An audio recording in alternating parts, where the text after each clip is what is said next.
Yang keempat, integrasi dengan Google Workspace. Google Drive terintegrasi dengan Google Workspace, sebelumnya G Suite, yang mencakup aplikasi produktivitas seperti Google Docs, Sheets, dan Slide. Ini memungkinkan pengguna untuk membuat, mengedit, dan menyimpan dokumen langsung di Google Drive. Yang kelima, keamanan data. Google Drive menggunakan enkripsi SSL untuk melindungi data selama transmisi dan enkripsi AES256 bit untuk data yang disimpan. Ini memastikan bahwa data pengguna aman dari akses yang tidak sah.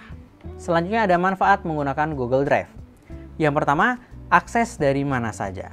Dengan Google Drive, file dapat diakses dari mana saja dengan koneksi internet. Ini sangat berguna bagi mahasiswa yang sering berpindah tempat. Yang kedua, kolaborasi real time. Google Drive memungkinkan kolaborasi real time pada dokumen. Beberapa pengguna dapat bekerja pada dokumen yang sama secara bersamaan, melihat perubahan yang dilakukan oleh orang lain secara instan. Yang ketiga, pengelolaan file yang mudah. Antarmuka Google Drive yang intuitif mempermudah pengguna untuk mengorganisir file dan folder mereka. Pencarian file juga sangat mudah dengan fitur pencarian Google yang kuat. 4. Ada backup otomatis. File yang disimpan di Google Drive secara otomatis dicadangkan ke cloud. Ini mengurangi resiko kehilangan data karena kegagalan perangkat keras atau kerusakan perangkat. Yang kelima, penyimpanan yang dapat diperluas. Pengguna dapat membeli lebih banyak penyimpanan sesuai kebutuhan mereka. Paket penyimpanan tambahan tersedia dengan harga yang terjangkau. Selanjutnya ada cara menggunakan Google Drive. Yang pertama, membuat akun Google. Untuk menggunakan Google Drive, pengguna harus dapat memiliki akun Google terlebih dahulu. Akun Google gratis dan dapat dibuat dengan mendaftar di situs Google. Yang kedua, mengakses Google Drive. Google Drive dapat diakses melalui situs web drive.google.com atau melalui aplikasi Google Drive yang tersedia untuk perangkat Android dan juga iOS. Yang ketiga, mengunggah file. File dapat diunggah ke Google Drive dengan menyeret ke antarmuka web atau menggunakan tombol New dan memilih File Upload. Yang keempat, membuat dokumen baru. Pengguna dapat membuat dokumen baru dengan memilih opsi yang sesuai di menu New, seperti Google Docs, Google Sheets, atau Google Slides. Yang kelima ada berbagi file.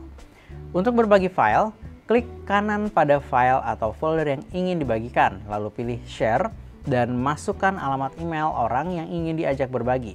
Pengguna dapat mengatur izin akses sesuai dengan kebutuhan. Selanjutnya ada contoh penggunaan Google Drive di lingkungan akademik. Yang pertama, kolaborasi proyek kelompok. Mahasiswa dapat menggunakan Google Drive untuk bekerja sama pada proyek kelompok. Mereka dapat membuat dokumen bersama, membagikan catatan, dan menyelesaikan tugas secara bersama-sama. Yang kedua, penyimpanan materi kuliah.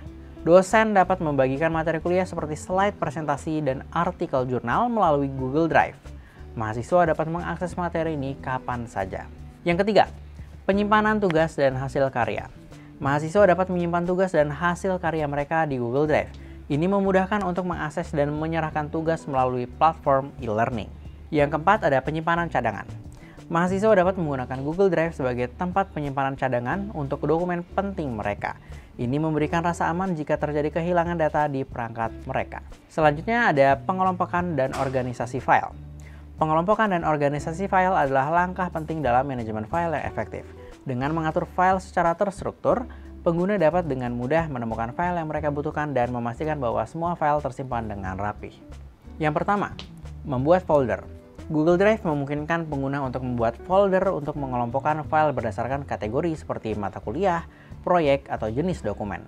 Ini membantu dalam mengatur file dan membuat lebih mudah diakses. Yang kedua, penamaan file yang konsisten. Pengguna harus menggunakan sistem penamaan file yang konsisten untuk mempermudah pencarian. Misalnya, menggunakan format mata kuliah, _nama tugas, _tanggal untuk penamaan file tugas.